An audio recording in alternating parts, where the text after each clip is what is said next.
Hello, everybody, and welcome back to another episode of the Airing of Grievances. I'm Eric Reamer. This is Robert Grieve, and we are grateful that you are here. Now, if this is your first time ever visiting our channel, welcome. If you see something you like, we always ask, if you would please take the time just to click the thumbs up button. That means the world to us. We appreciate that. It also tells YouTube to share this with more people. And that's really our mission here, is to share these messages with the driving public. This is not an industry piece for the collision industry, although it is certainly surrounding the collision industry. Yeah. But it is meant for you, the common driver out there, and the information that we share is important to you and your family for sure. And of course, if you are, speaking of family, one of ours, if you are a regular here, we cannot tell you how thankful we are for your regular participation. And by participation, I mean this. Many of our family members, not all, but many, have clicked the subscribe button.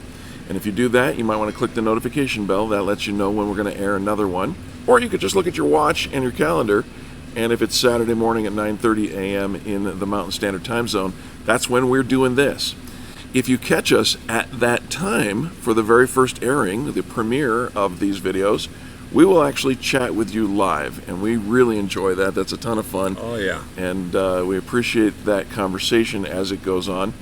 And if you miss that conversation, we always encourage you to make a comment in the comment section below.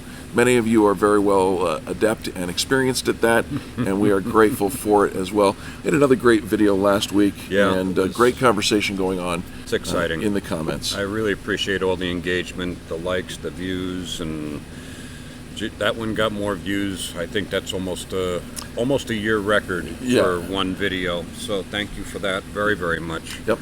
I'm glad people found some value in it. Yeah. So yeah, and the comments, outstanding. It's Saturday morning, brother. Happy Saturday to you. To you. Our dear friends, to you. All right, so what you got crawling around in your ESP, your extrasensory place? Yeah, my broken... Did you see what I did there? The sensory place? Mm-hmm. Oh, that's very clever. It's called foreshadowing. Watch this. Yeah, it's very clever. Using my broken crystal ball. Your broken crystal ball.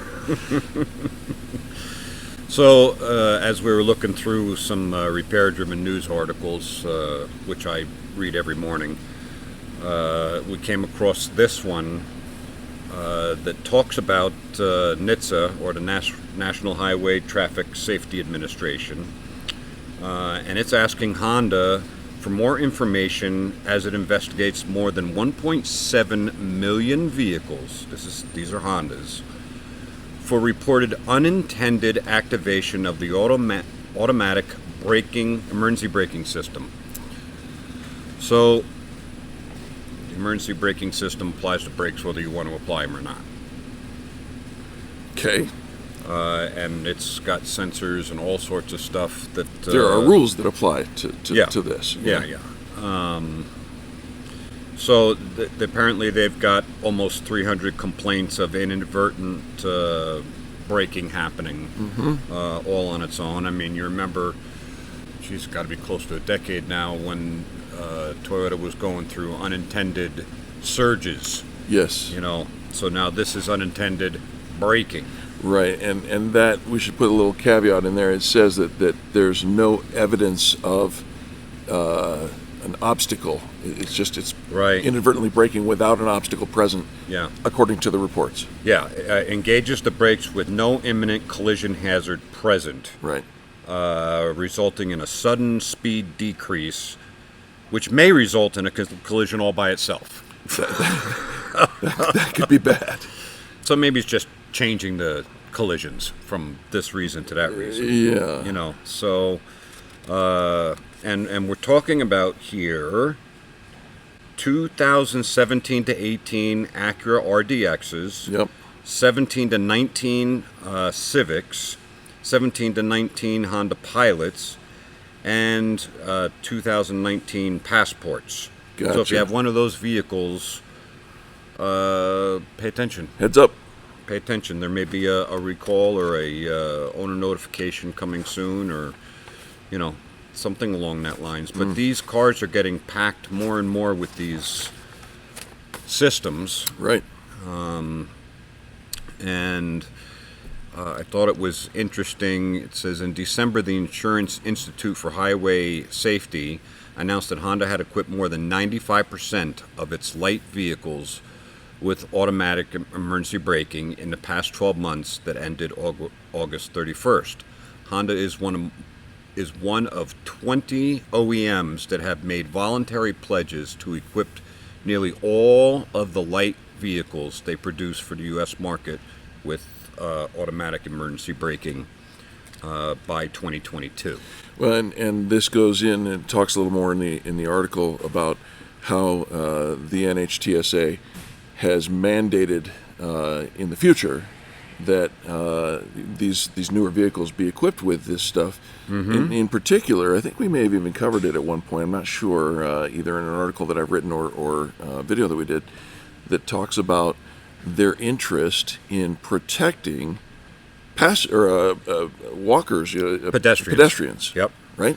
And if you saw some of the pedestrian systems, not only detection, but what it does, it's mind-blowing. Yeah. It's mind-blowing. And unless you know the car is equipped with it, you wouldn't necessarily just say, oh, that's got pedestrian protection. Sure. We're talking about pop-up hoods and all sorts of crazy stuff. And it's built into the brackets that the fenders are mounted to. So if you hit them, they'll collapse easier. And designed to keep humans safe. Yeah. That's what they're trying to do.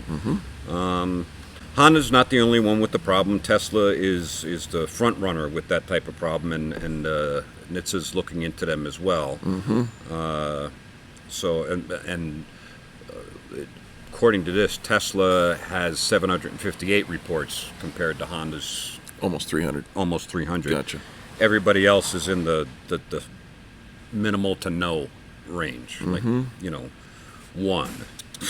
Which is why they're launching this investigation. What's going on? Yeah. So it made me think that while your vehicle's in for repair, you're going to find it very common that you have ultrasonic sensors on your bumpers. All right, there's usually 4 in the front, 4 in the rear. Here's a picture of one of those that you might see.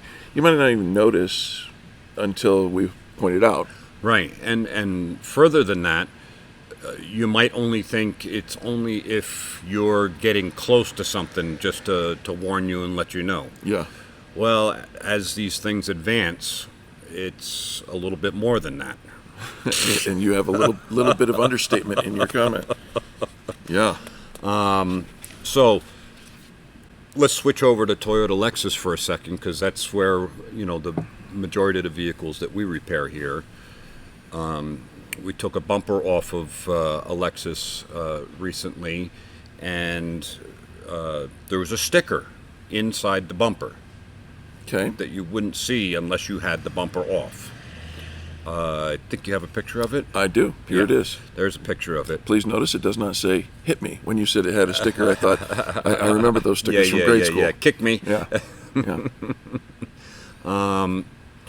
So, and it clearly says there, note for bumper reinstallation, it has Intelligent Clearance SODAR, ICS. ICS, that's the brand name for Toyota's sensors. And further down on this same sticker, it says, inspect ICS by following the repair manual for ICS operation.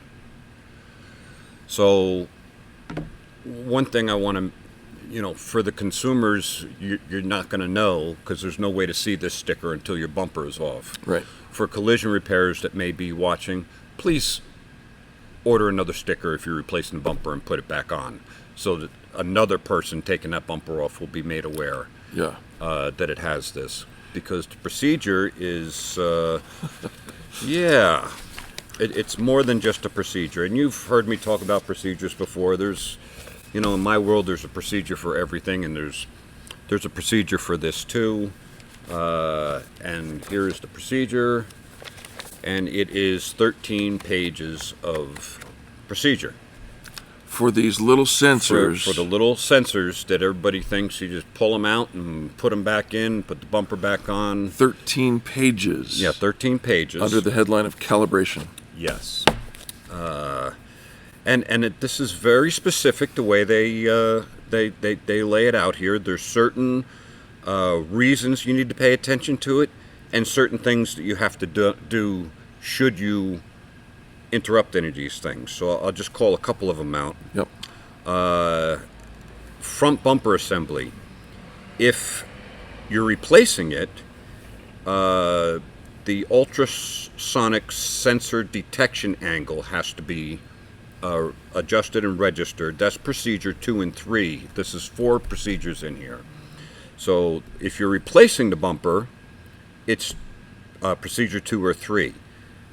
But here underneath it says installation position of the front bumper assembly changes because of removal and installation of the front bumper. So if you just take the bumper off to get to something else and put it back on, then you have to do procedure number 4. So no matter what you're doing with that bumper cover, it has these ultrasonic sensors. Something has to be done. Something has to be done. And in many of these procedures, it requires a couple of tools. One of them is, now we used Toyota TechStream, which is Toyota's computer that you plug into the car, and it knows all the systems, and you can talk to the systems and put values in. So what they want you to do in some of these procedures is use this tool, which is also purchased through Toyota. Okay. And it's got, let me turn it on. See, it turns green and it starts to give you numbers. And this gives you angles. And once you put that on each one of these sensors, the 4 sensors, you have to register the numbers that this gives you into the computer that's talking to the car's computer. Gotcha. So, wow. I mean, you can not do it, which don't not do it. Yeah, which many don't do it because all it does is warn you if you're getting close to something. Yeah. But the fact of the matter is that it now is, it could apply to brakes. Right. So while Honda and Tesla are going through some changes in life trying to do this investigation as to their brand new cars having problems, you need to pay attention to your car when you pick it up. And if there's some sort of abnormal braking or something happening, get a hold of your shop right away. Absolutely. Yeah, because, you know, we don't want to go through what Honda's going through, and we don't want anybody to get hurt. And if it should, one of the reasons you've seen some of the Nissan commercials where, you know, they're backing out of their driveway and all of a sudden a kid comes up the sidewalk. Sure. On a scooter or something, and the thing slams on the brakes all by itself. Right. You want it to do that. Yes, sir. You want it to do that. So, in addition, don't turn it off. Because if you turn it off, it's not going to work. Yeah, I know you hate the beeping and all the rest of that stuff. We talked. It's doing it for a reason. We talked about this in a previous video. I'll put a link to it right up here. That I think the total amount, according to the report that we were reporting on, was 750,000 potential accidents could have been avoided. Yeah. If people would simply leave Stop their turning ADAS, them off. the systems that are designed to be automatic and protect you, keep those things on. And yeah, it does. It's sometimes an irritant. It can get annoying, but you know, it also keeps you awake a little bit. Yeah. But yeah, you want those systems functioning, and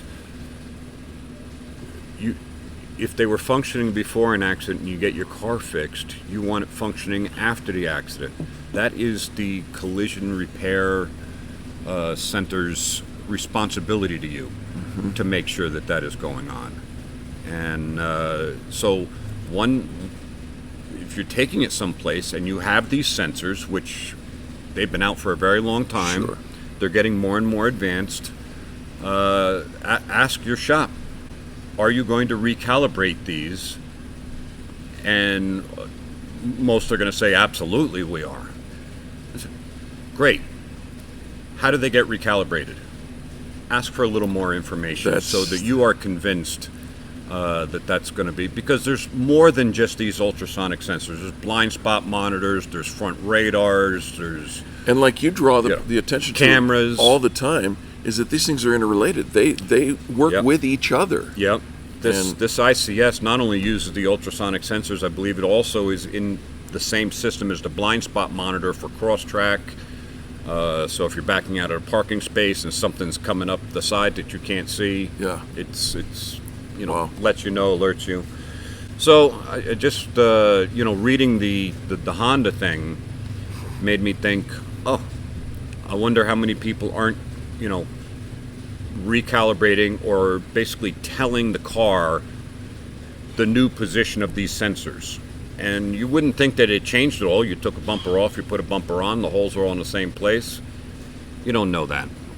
I mean, I wouldn't take it for granted. They wouldn't come up with this procedure if that were the case. And even if you're taking the thing off and putting it back on and not doing any work to it, just to access something else, there's a procedure that has to be followed there. It's best to use the factory tools that you have to get from the manufacturer. And that's what I got for this week, other than it's 4th of July weekend, and God bless this great nation. Happy Independence Day to all of our friends. Yeah, amen to that. Rob, you just said they wouldn't make a procedure for it if it weren't important or something. What do you say to somebody who says, or maybe it's just the manufacturer trying to create more things to do to make more money on the backs of the people who own the vehicles? Look, I'll tell you that the manufacturers they develop these things not because NHTSA or Institute for Highway, they don't do it because of that. They do that because they want their passengers safe. They want pedestrians safe. They don't want their vehicles to fail in some way.